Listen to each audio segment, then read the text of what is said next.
Well, China's two sessions is well underway.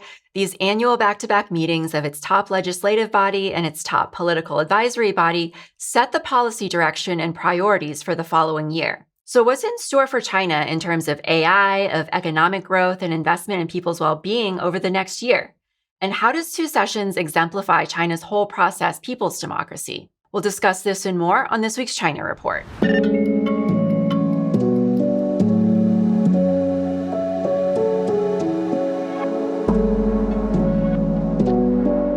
Welcome to the China Report. Every week, we'll be helping you sort through all the propaganda with an independent view of the country that we're taught to hate but know so little about. I'm your host, Amanda Yee. These are this week's headlines. While President Donald Trump has revived the concept of a G2 to signal a world order dominated by the United States and China, Beijing has firmly rejected the idea of a two-nation global duopoly. During a recent news conference on the sidelines of the two sessions, Chinese Foreign Minister Wang Yi emphasized that the future of humanity should be forged by all nations rather than a few superpowers, instead framing China as a champion of an equal and orderly multipolar world. As Xi and Trump prepare for a series of high-profile summits in 2026, significant friction points remain, including Trump's global tariffs and the escalating conflict in the Middle East. Wang's remarks underscore a delicate balancing act, noting that while the two nations have a massive impact, China, as he says, will never subscribe to the logic that the world can be run by major countries. Speaking of the war in Iran, Wang also rejected the use of force and violations of international law, stating that the law of the jungle must not return and rule the world. Willful use of force does not prove one's strength. Prime Minister Sanae Takaichi's administration is facing a fierce media backlash over its push to scrap restrictions on lethal weapons exports. Major Japanese newspapers warn the move would violate the nation's post-war pacifist principles rooted in Japan's constitution and heighten regional tensions. The ruling coalition of the Liberal Democratic Party and the Japan Innovation Party formally submitted a proposal on Friday to lift the ban on exporting deadly weaponry, a plan Takaichi has signaled she supports, with the government expected to revise the operational guidelines of its defense equipment transfer principles as early as this spring. Leading voices have condemned the proposal as a dangerous erosion of Japan's constitutional ideals. A Saturday editorial in Japanese newspaper Tokyo Shimbun warned that the policy shift would hollow out the pacifist principles enshrined in the Constitution and questioned whether the public truly supports becoming a nation that profits from weapons sales, while an editorial in Asahi Shimbun cautioned that easing restrictions could fuel international conflicts and aggravate regional tensions. China is officially putting its economic weight behind a new initiative to boost childbirth, unveiling a comprehensive strategy to overhaul the costs and logistics of starting a family. These sweeping new measures include expanded maternity insurance, regulated access to assisted reproductive technology, and housing perks for larger families as part of its just-released draft of its 15th five-year plan. Submitted to the National Legislative Session on Thursday, the plan outlines efforts to guarantee maternity leave, accelerate the development of inclusive childcare networks, and direct housing policies to favor families with two or more children. A generous donation of medical equipment from China to Barbados marks a significant new chapter in their bilateral health cooperation. At a ceremony held at the Queen Elizabeth Hospital on March 6th, the 8th Chinese medical team officially handed over a consignment of advanced equipment, symbolizing China's steadfast commitment to supporting the development of Barbados's healthcare sector.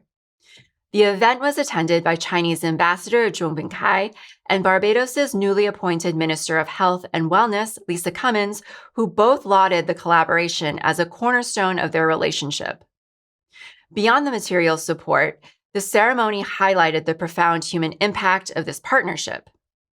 Ambassador Zhong praised the medical team's innovative TCM Friday initiative, which uses therapies like acupuncture to treat local residents and athletes, serving as a bridge for cultural exchange. Minister Cummins expressed deep gratitude for the Chinese people's generosity and noted that the new equipment will greatly enhance the hospital's diagnostic capabilities. Since their arrival, the 9-member team of specialists from Chongqing has been providing daily clinical services to those in Barbados. Over the last week, all eyes have been on Beijing for what is arguably the most significant event on China's political calendar. 2 sessions, the annual meetings of its top legislative body, the National People's Congress, or the NPC, and its top political advisory body, the Chinese People's Political Consultative Conference, or the CPPCC. It's here that the country's legislative and economic roadmaps for the year ahead are laid out and deliberated. This year's meetings are especially significant as a draft of the 15th five-year plan is discussed and expected to be adopted. And as always, the Western media narrative surrounding these meetings is often framed in a very specific and deliberate way. There's a lot to unpack, but to help us understand what the 2 sessions really mean for China's development trajectory and its people, we are thrilled to have, once again, Dr. Yan Liang. Yan is an endowed chair and professor of economics at Willamette University, a research associate at the Levy Economics Institute, and a non-resident senior fellow at the Global Development Policy Center at Boston University. Yan, welcome back to the China Report. Yeah, thank you for having me, Amanda. Yeah, we're really thrilled to have you back on again. And there's so much to discuss about this year's 2 sessions. I want to talk about the new revised GDP. I want to talk about AI. I want to talk about, how the Chinese government is investing in its people. But I think before we do a deep dive into all of that, I was wondering, as an introduction, could you give us an overview of what are some of the key takeaways from this year's meetings? Right. Well, so the 2 sessions, as you mentioned, is one of the most important political and legislative season event, right, in China. And so at these 2 sessions, the Premier Li Qiang delivered the government work report. So that basically overview what China has accomplished in the past year, 2025. And then he also outlined some of the major economic targets and policy priorities for the coming year, which is 2026.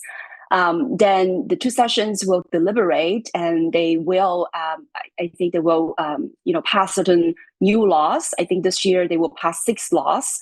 Some of these laws are really consequential, right? The things like to promote the national ethnic unity. There's also public emergency response law, and also some other ones like promoting the private enterprises law.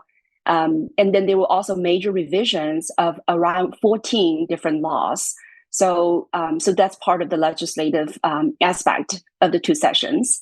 Then, of course, the most important one is to ratify the 15th five-year plan. So last October, the Central Committee of the the China's Party of Communist Party has put forth a draft, and so now both the CPPCC, as you mentioned earlier, and also the NPC, they are going to deliberate, right? So over 3,000 representatives at the NPC, at the National People's Congress, will review the draft and ratify it. So I think that's, a very important, a document, right, that will cover 2026 to 2030. And so it would, again, map out some of the major economic targets and some of the major economic sort of policy priorities and so on and so forth. So I think those are really the highlights of the 2 sessions. Mm-hmm. I was looking over a draft of the government work report that was delivered, as you said, at the opening session of the NPC on Thursday. And there's a really heavy emphasis on investment in the people. It calls for a continuation of major government investment, government spending with priority given to raising living standards, improving access to healthcare, improving access to Social Security, improving elderly care. So I was wondering if you could talk a little bit more about that and how the government plans to improve quality of life, through legislation over the next few years. Yeah.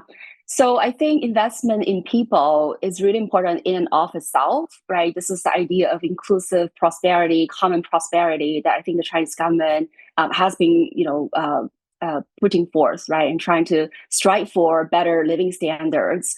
So as you mentioned, there's a lot of emphasis on the elderly care because China is fastly aging. And so they would need to build a lot more public infrastructure and provide a lot more public services when it comes to, medical care, healthcare, and other, elderly support.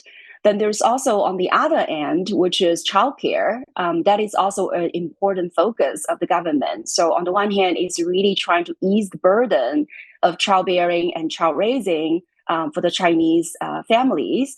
And I think on the other hand, this is also a way for China to deal with the low fertility rate, right? So the government's still trying to promote, childbirth. So I think that childcare is another important aspect. Then there's also the social safety net. I think that is also another focus, which is to improve, again, the basic pension plans. I think last year there was an increase by 20 yuan, and I think that 2026 will see another increase by 20 yuan for those basic pension plans.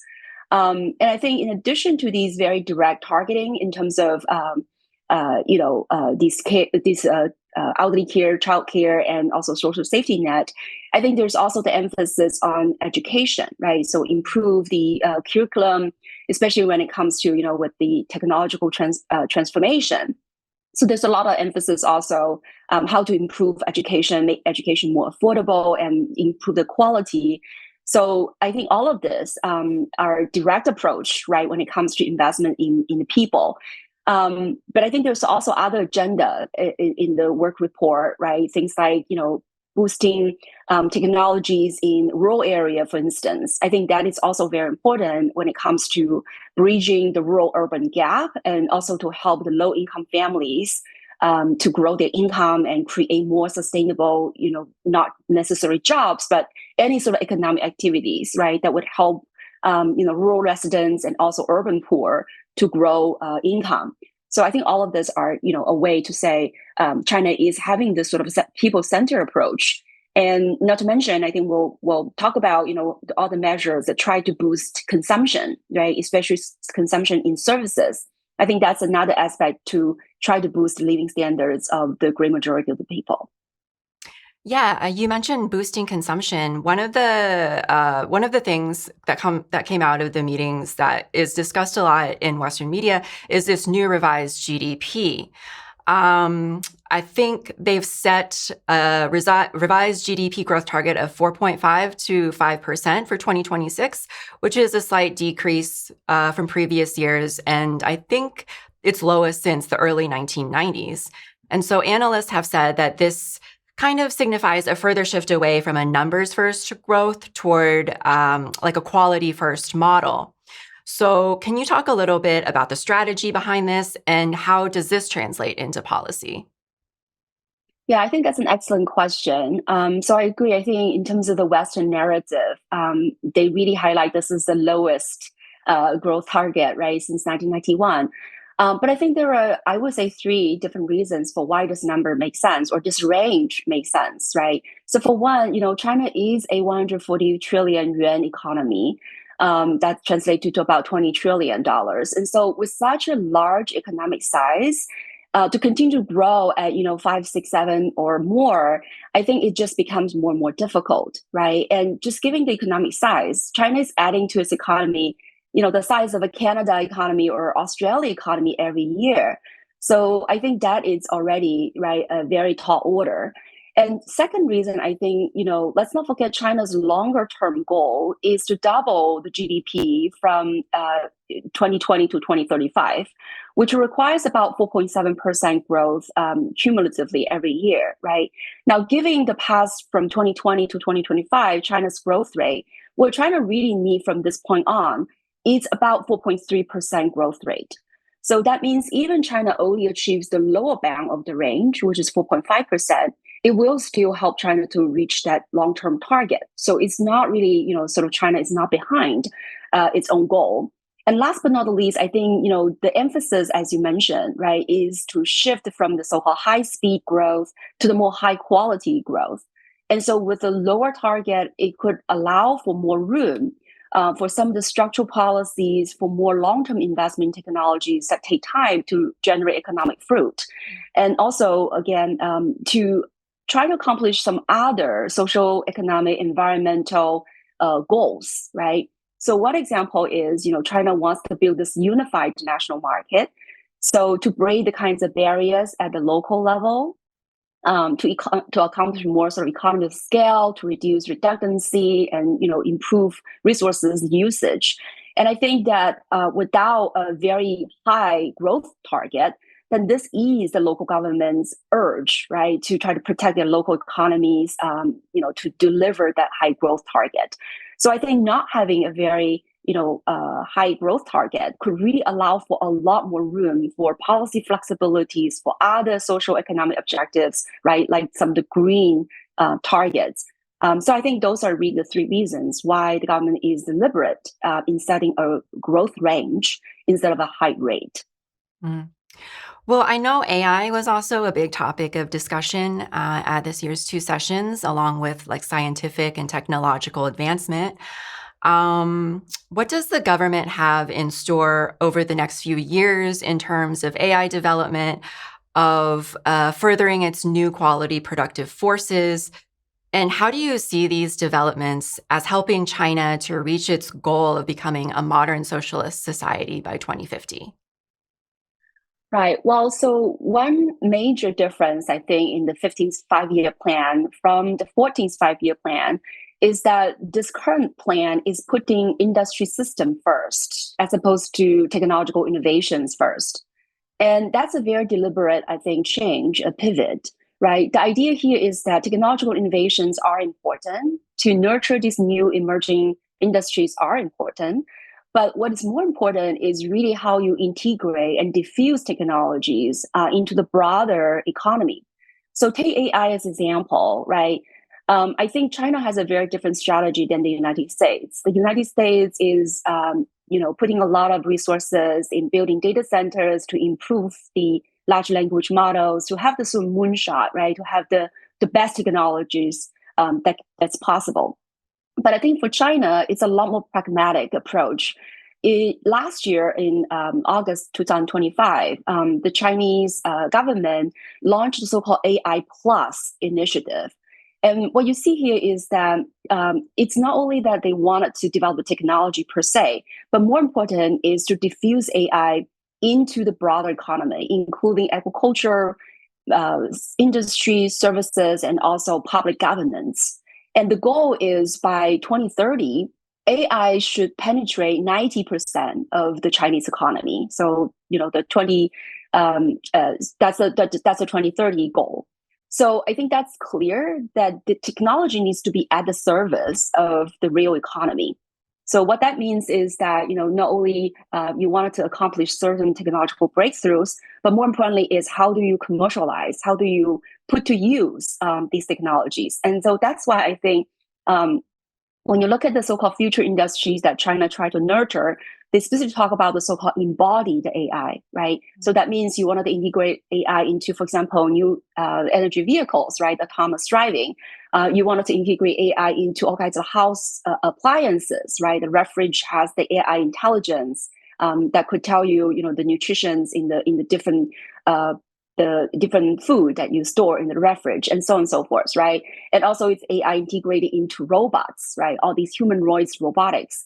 So all of this, I think, just indicate that China's strategy with AI is really to take advantage of technologies to cultivate the so-called new productive forces, right? Integrate technologies into the broader economy, drive up productivity, drive up total factor productivity, and to materialize the kinds of, productivity-led growth. Mm. I want to switch gears a little bit and talk about how Two Sessions is framed in Western media. I've been following over the past week its coverage, like not only in Western media, but also some of the media coming out of China as well. And it's very starkly different, right? As I'm sure that you know. Western media coverage of Two Sessions, I was reading an article in the BBC, and they described it as a highly choreographed event featuring party-approved speeches and media conferences with questions screened beforehand. And it also states that the NPC, functions as little more than a rubber stamp parliament approving decisions made behind closed doors by the Communist Party. And this was just one BBC article, but I was reading all of these other articles from The Guardian, from CNN, and they all used the exact same language to describe it, that it was highly choreographed, that the NPC was nothing but a rubber stamp parliament. Whereas, China, it sees two sessions as like a practice of its whole process, people's democracy. So I was wondering if you could just give us some insight into two sessions as a democratic process. How is what is deliberated at these meetings? How does it make it onto the agenda? And could you talk a little bit about the process of like public consultation that it involves so that these things make it onto the agenda? Yeah, I think that's an excellent question. I think it's calligraphic only in the sense that a lot of these deliberations have already done beforehand. In other words, China is very good in consensus building. So when they draft this two sessions 5-year plan, there has already been a very extensive multi-year, multi-layered processes to really bring in all these different opinions from different perspectives from different walks of lives. And so once that procedure, right, which is a very collective, a very deliberate process, when that is done, then yes, I think more or less when there is a deliberation process, where there is a voting process, a lot of these sort of disagreements have already been resolved. A lot of consensus has already been built. So that's why you see, right, a collective approval of this plan. So if you look at the 5-year plan, so it really, like I said, it's a multi-year process. It's pretty much, for this 2026, right, the 15th 5-year plan starting in 2026. It's about 2023. During 2023, 2024, there has already been a process going on to evaluate the economic conditions, how the previous 5-year plan is delivering the objectives or not. So there has already been the scientific process, right, to collect evidence and to really see where things look like at that stage. Then comes a sort of a drafting process where the Central Committee of the CPC, including the highest leadership, right, Xi Jinping himself, will be in that sort of drafting process. And, this is a party sort of led process at that point. But then once that is done, there is also a drafting process in terms of the technicalities, right, in terms of the outlines, the actual writing, and so on and so forth. That is led by the State Council. So now is the administrative aspect is being involved. So there you have the NDRC, the National Development and Research Commission, that will really start doing the sort of drafting process. And so once that is done, then, like I said, it's about in the fall in 2025, the draft is being put forth. Then that opens the periods of open public comments. And so this time around, I think they collected about 3 million. I think according to the government statistics, they have collected 3.11 million public opinions. And so with all these opinions, they come back and revive the drafts, and then they come up with 12 different big categories of proposals to really have all these different voices, right, to be reflected into the draft plan. And then through the CPPCC, there again, different parties, different industry representatives, different regional representatives would again contribute their views on what needs to be revised in this 5-year plan. And finally comes to the NPC, right, with 3,000 different representatives, right, from all different sectors, from all different regions, from all different ethnicities, and also from all walks of life. They will come to this deliberation and then finally ratify and approve the 5-year plan. And once that is done, then again, there will be a delegation process, right? What policies need to be done at the sector level, at the regional level, at the government, different agency level. So it's a very comprehensive, it's a very collective, it's also a very dynamic process, a procedure to put forth, this plan. And it has all this different, I would say, again, opinions, voices, suggestions, recommendations from much, the broader society and the economy.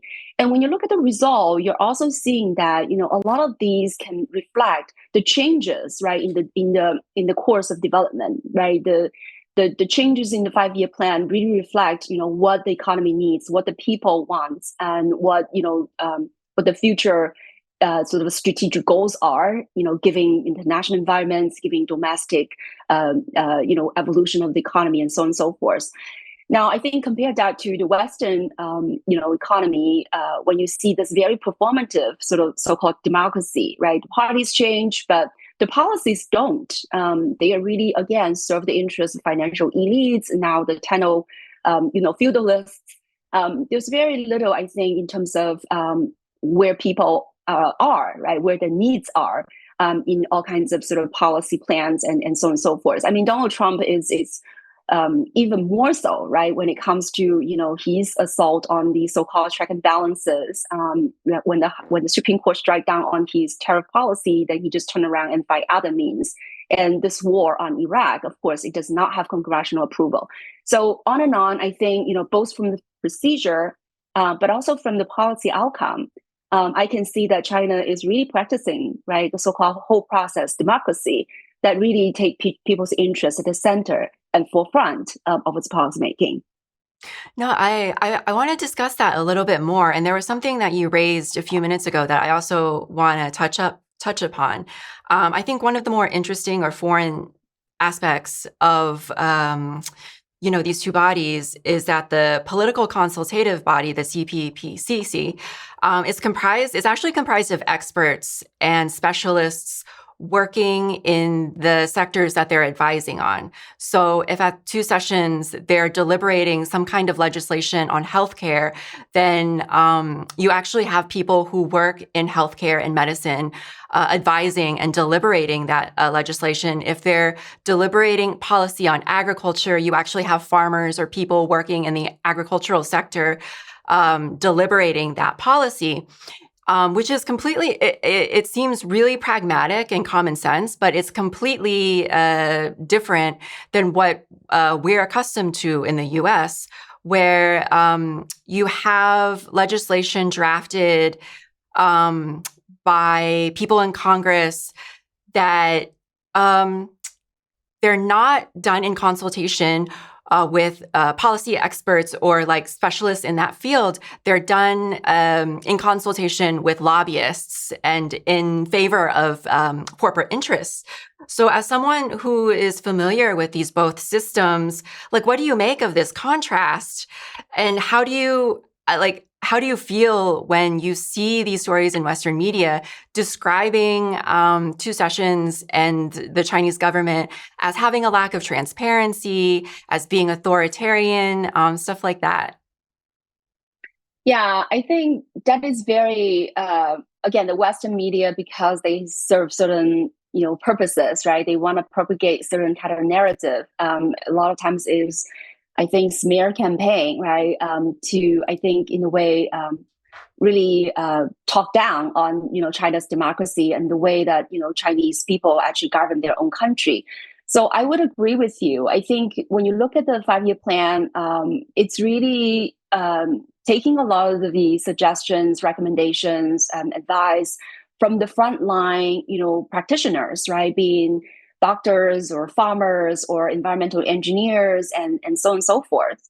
So it is a very sort of ground up, I would say, a bottom up kinds of approach, right? So there is a top down aspect of it, which is, the party will sort of outline what are the long term strategic goals for the country. But the way that these goals are being set definitely have a lot of the grassroots contributions, right? So things like, for example, when it comes to environmental objectives, right? There's a lot of consultation with environmental aspects, with energy experts, but also, in the farming industry, for example, there's a lot of investigations and research in terms of what are the obstacles, what are the challenges of the farming industry, and how to better integrate technologies and how to be able to, help small farmers to sell their products. So a lot of I would say, the high level solutions are based on, really sort of the on the ground problem discovering and problem solving. So that's why I think, these economic plans or guidance, right? They're very pragmatic. They really get to the bottom of, what are the obstacles, what are the bottlenecks the Chinese economy is facing, right? And really understand what the actual needs of the people are. Whereas I think in the U.S., as you mentioned, one of the things is that, all these congressional or these legislative bodies, they're lawyers, right? They don't necessarily understand the in and outs and the nuts and bolts of a lot of on-the-ground issues. And they also have no interest of doing that because, like you mentioned, right, what they work for essentially are the lobbyists of various industries. So I can see the clear contrast, especially, when it comes to transparency. I mean, how can you be more transparent if you put all these draft plans online and receive over 3 million different suggestions and proposals, right? And so I don't think that is anything. First of all, I think that just shows that there's lack of understanding of how the Chinese system works. But I think there's also deliberate distortion, right, of what exactly is happening in China. And again, we see these policies that have been changing to meet the needs of the people and the country.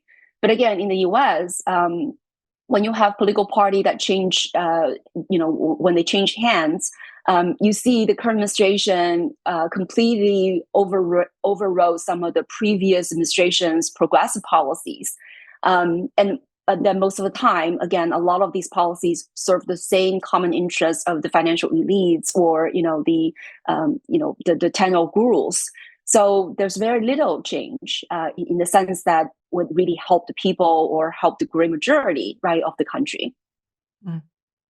Well, Professor Yan Liang, thanks so much for joining us on the China Report again. It was really insightful. Thank you for helping us understand 2 sessions. Yeah, you're welcome. Always a pleasure to be with you. Well, China has now set up nearly 200,000 stations for its delivery drivers and sanitation workers nationwide.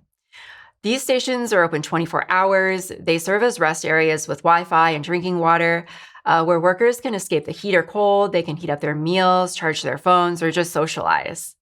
Could you imagine if we had something like this in the States set up for Amazon drivers or food delivery drivers? All right, that's our show for this week. Don't forget to like, share, and subscribe, and we'll see you next week on the China Report.